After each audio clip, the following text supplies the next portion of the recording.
Itu kita membutuhkan satu nalar yang bisa mengedukasi sehingga manusia itu tidak menjadi latah, menjadi seperti binatang. Karena itu pernikahan dipandang sebagai kemaslahatan masyarakat. Nah, persoalannya hari ini kemaslahatan yang mana yang digunakan? Apakah kemaslahatan seperti yang dikembangkan oleh saudara kita Ahmad Nurholis itu dengan mudah dan entengnya membuat suatu desain dan lain-lain sebagainya, tapi Allah a'lam. Karena itulah kalau tidak ada pernikahan, manusia akan menurutkan sifat kebijangannya, yang akibatnya akan menimbulkan perselisihan, permusuhan antara sesama manusia. Karena pada dasarnya pernikahan adalah mempertemukan dua jenis yang berlainan. Saat ini juga ternyata Indonesia sudah mulai marak pernikahan dengan sejenis. Ini menjadi satu problem besar. Saya sangat terkesima apa yang disampaikan oleh Bu Rektor, bahwa persoalan besar kita hari ini adalah harus kita selesaikan secara intelektual. Nah, karena itu baik perkawinan beda agama maupun perkawinan sejenis ini merupakan tugas dan tanggung jawab khususnya kita di Fakultas Syariah atau Prodi HKI. Mengapa? Karena pilarnya di sana membicarakan sedemikian rupa. Karena itulah kita sangat berharap dengan apa yang kita bicarakan pada kesempatan yang berharga ini, kita membuat satu grand design, paling tidak satu konsep dasar untuk menjadi satu pembanding untuk mengedukasi masyarakat kita.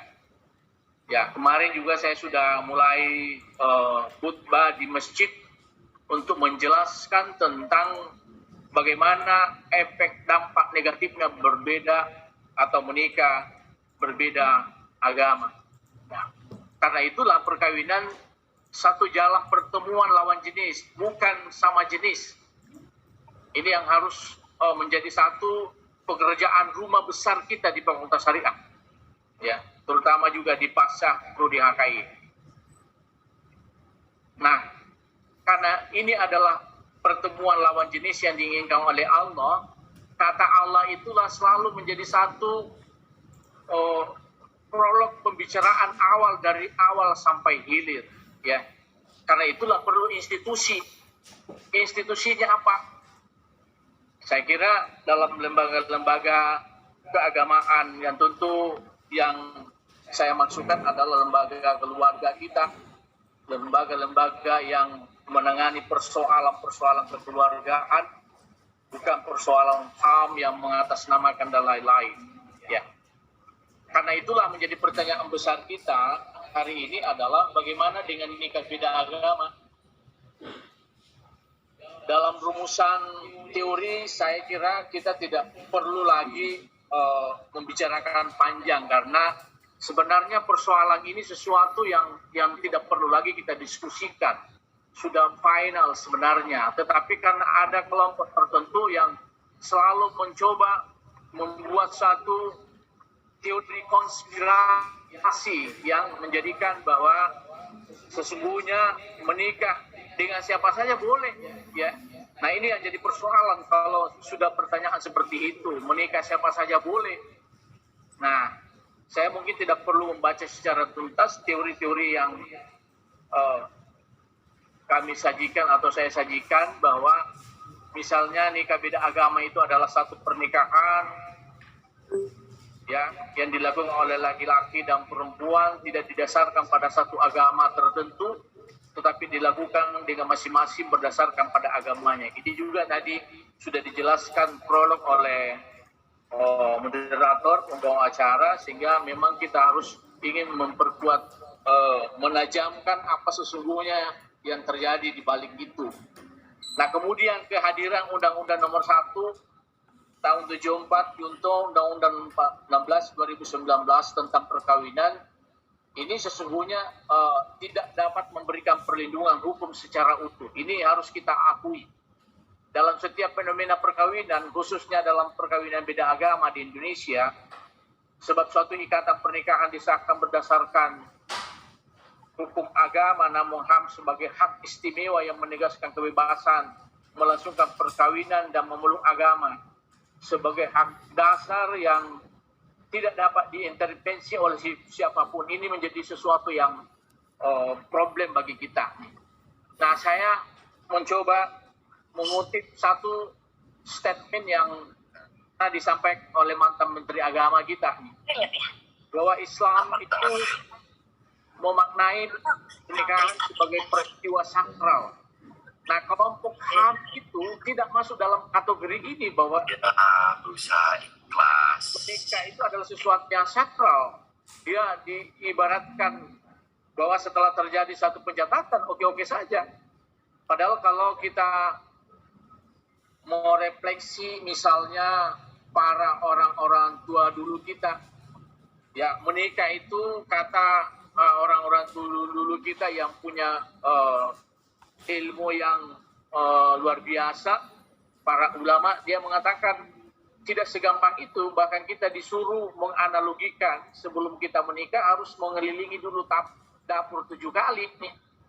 Analogi ini kan satu ilustrasi yang dalam. Nah, kalau kita tidak mensakralkan, hanya sekadar dicatatkan dan lain-lain sudah selesai, saya kira siapapun pasti ini bisa dilakukan. Karena itulah hal ini pula yang menurut Pak Saifuddin, Lukman Saifuddin, bahwa hal ini pula yang menjadi alasan saat awal pernikahan terdapat akad, yaitu perjanjian yang sepakatannya itu yang memang juga harus sakral. Karena itu menurut beliau, ini saya patut mengapresiasi bahwa pernikahan berbeda agama itu sebaiknya dihindari. Ya, selain daripada itu, bahwa dampak perkawinan beda agama adalah menimbulkan kekhawatiran ibadah nikahnya menjadi tidak sah. Tapi bagi kaum penganut HAM tidak serta-merta masuk pada wilayah itu. Karena itu kita dalam hukum Islam, tujuan hukum Islam itu ada namanya hifzun an-nas. Ya, bagaimana menjaga keturunan dari berbagai hal pengaruh-pengaruh. Nah, kalau kita tidak keyakinan yang sama, ya, maka ini menjadi sesuatu yang sangat kita khawatirkan pada masa-masa generasi kita, pasca kita. Nah, karena itu saya mencoba melihat pandangan para imam mazhab mengenai nikah beda agama. Misalnya Imam Mazhab Abu Hanifah, ya, dia mengatakan bahwa perkawinan antara pria muslim dan wanita musyrik itu hukumnya adalah mutlak haram. Ya. Dan ternyata di komponen selanjutnya itulah yang menurut para penganut HAM itu menafsirkan setelah membolehkan mengawini ahlul kitab. Dan inilah yang menjadi satu bumerang dalam membuat suatu tafsir mereka dalam mencoba mengedukasi orang-orang tertentu, di mana ketika orang tertentu itu ingin melakukan satu bagi yang sama apa yang pernah dilakukan oleh penganut mazhab tadi. Dan kedua, mazhab Imam Malik juga mencoba juga mengatakan bahwa menikah dengan wanita kitabiah hukumnya makruh mutlak itu baik zimiyah, wanita-wanita non-muslim yang berada di wilayah atau negeri yang tunduk pada hukum Islam, maupun wanita harbiyah. Artinya bahwa ini ada kesesuaian, sekalipun narasi dari imam sebelumnya itu adalah sesungguhnya sama. Lalu kemudian bagaimana dengan Imam Syafi'i? Imam Syafi'i juga mengatakan bahwa laki-laki muslim tidak boleh menikah dengan wanita non-muslim, begitupun juga sebaliknya. Artinya bahwa ini sangat jelas pemaknaan para ulama, termasuk juga Imam Hambali, ya. Imam Hambali juga mengemukakan bahwa haram menikahi wanita-wanita musyrik dan boleh menikahi wanita-wanita Yahudi. Nah, inilah yang narasi seperti ini yang biasanya mengandung kontroversi. Tapi intinya kalau kita membaca secara hakikat, memberi satu penekanan bahwa menikah selain dari Islam itu sesungguhnya tidak dibenarkan. Nah, lalu kemudian kita masuk pada pandangan berbagai agama tentang nikah beda agama. Ternyata di Kristen saja juga, kalau kita melihat ajaran Katolik, ya, bahwa perkawinan antara seorang beragama Katolik dengan yang bukan agama Katolik bukanlah bentuk perkawinan yang ideal. Artinya bahwa sekalipun tidak secara lantang menjelaskan tentang ketidakbolehannya, tapi kata ideal itu menunjukkan bahwa ada pelarangan di situ. Sehingga menikah berbeda agama sesungguhnya tidak dibenarkan. Begitupun juga menurut agama Hindu, ya. Dikatakan bahwa perkawinan dikatakan sah apabila dilakukan menurut ketentuan hukum Hindu.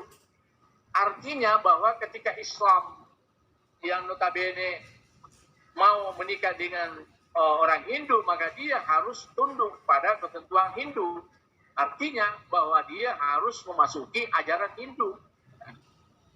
Begitupun juga menurut agama Buddha, perkawinan antara agama di mana salah satu atau seorang calon mempelai tidak beragama Buddha menurut keputusan Sang Agung di Indonesia diperbolehkan. Ini sebenarnya tidak terlalu menekankan tentang membawa masing-masing ajaran, tapi yang pasti bahwa ada ketidakharmonisasian ketika itu terjadi dan itu dilakukan.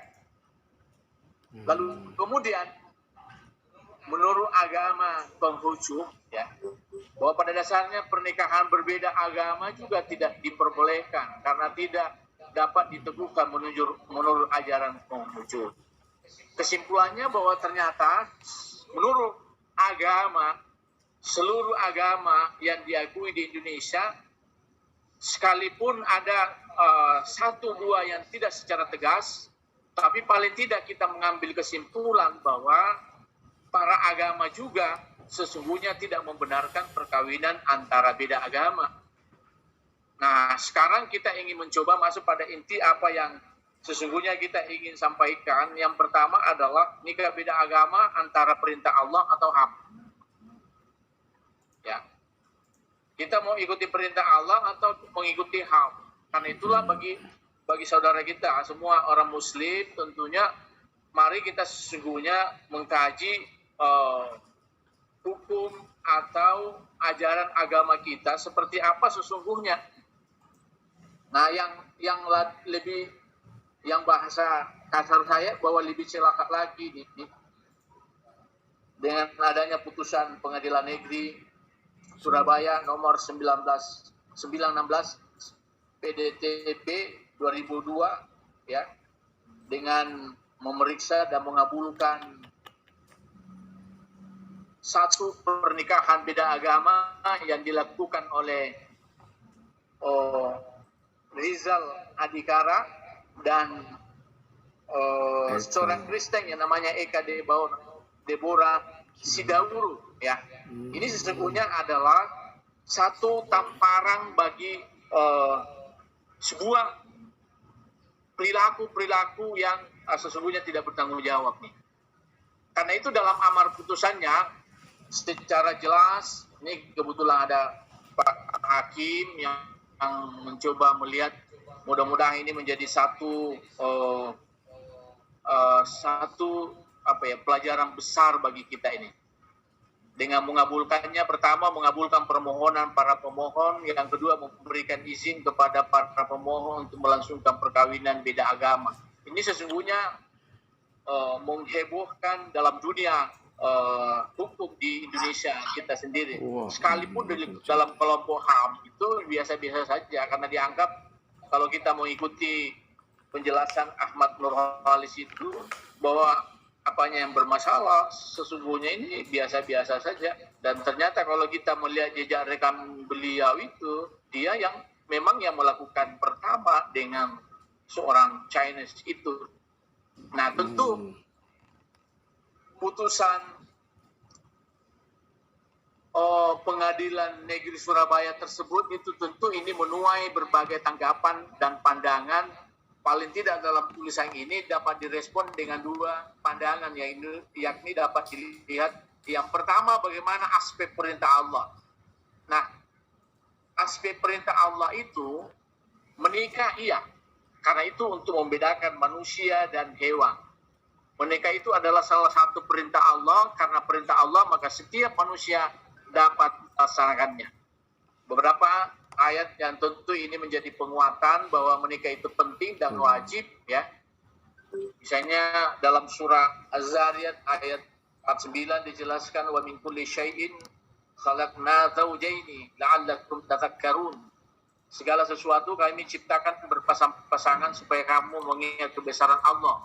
Makna di sini bahwa kalau dia berbeda agama, apakah mungkin pertama dia akan melakukan istiqamah untuk mengingat Allah?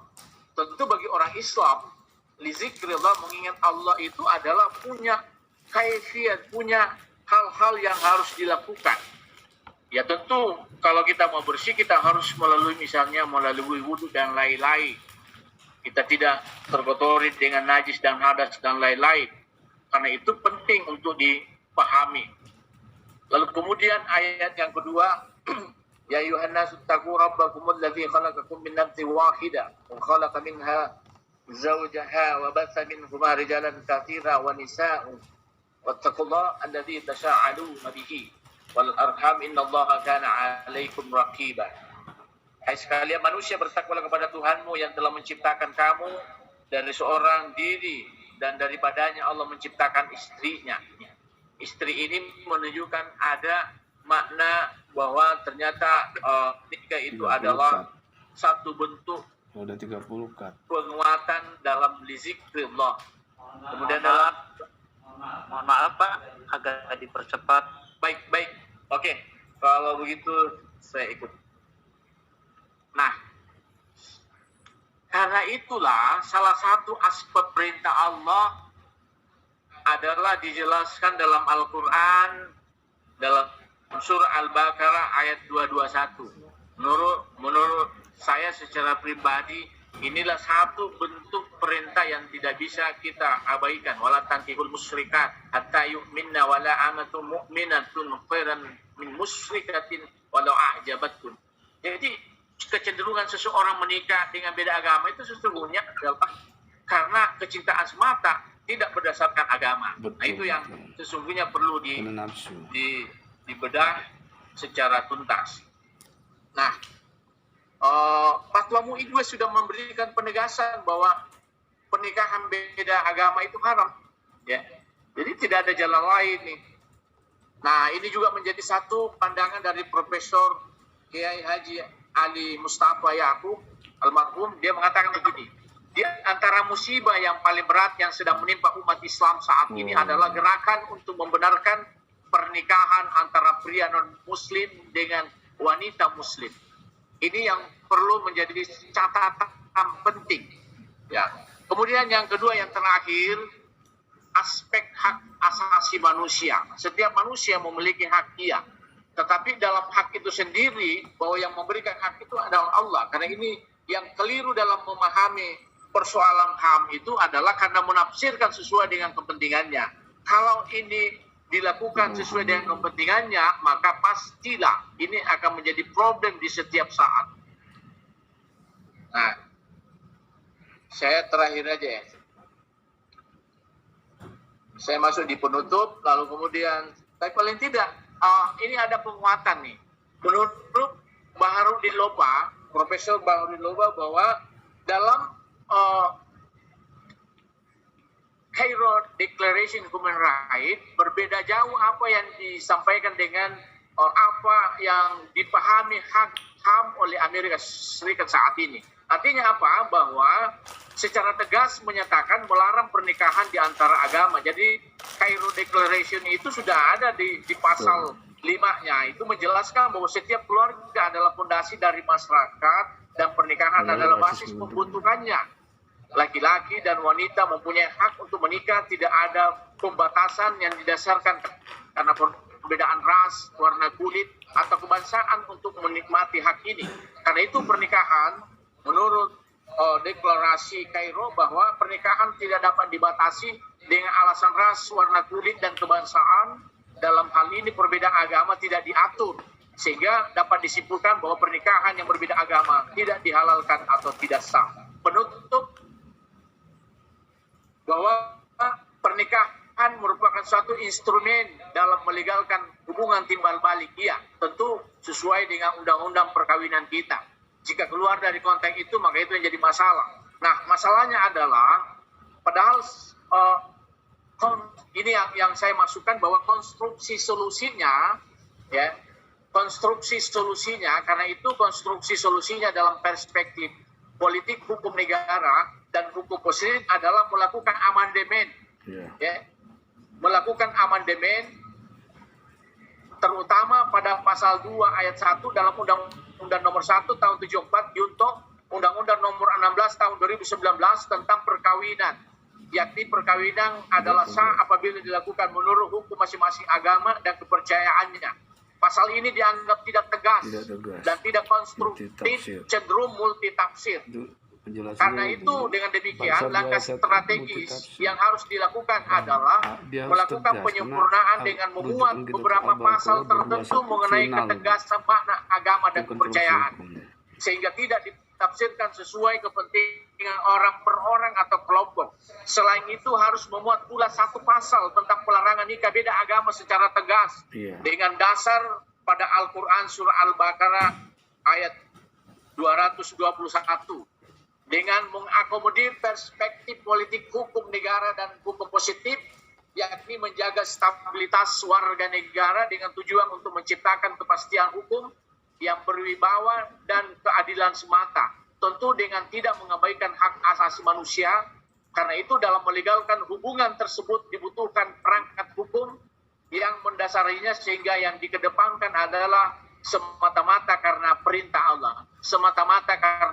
Allah, bukan hal secara parsial. Terima kasih atas kesempatan yang diberikan untuk saya, dan selanjutnya kami kembalikan kepada pemandu acara. Terima kasih. Wassalamualaikum warahmatullahi wabarakatuh. Ya, ini Waalaikumsalam warahmatullahi wabarakatuh. Sudah memberikan konstruksi hukumnya. Beliau dosen dari Kendari.